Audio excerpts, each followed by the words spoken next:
Mesdames et messieurs, bienvenue, c'est le bulletin d'information de Radio M.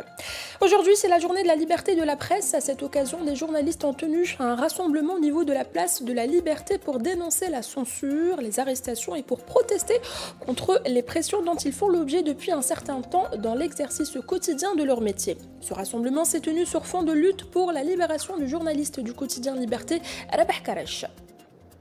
La candidature du secrétaire général du FLN, Abdelfadel Baadji, aux élections législatives du 12 juin a été rejetée par l'autorité indépendante des élections hier dimanche parce que, je cite, son dossier était incomplet. Après plusieurs rumeurs sur les motifs réels du refus, le FLN a expliqué que le dossier du candidat manquait un document justifiant sa position vis-à-vis du service national.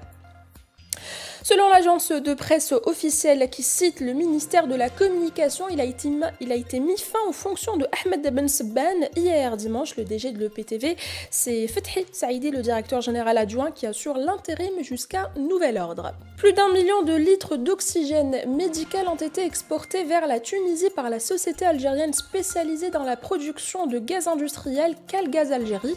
La cargaison est arrivée hier dimanche au poste frontalier algéro-tunisien Ben Chebka. Pour rappel, la Tunisie faisait face à une crise en matière d'oxygène médical durant la dernière semaine et a sollicité l'Algérie pour l'aider à combler son déficit en oxygène.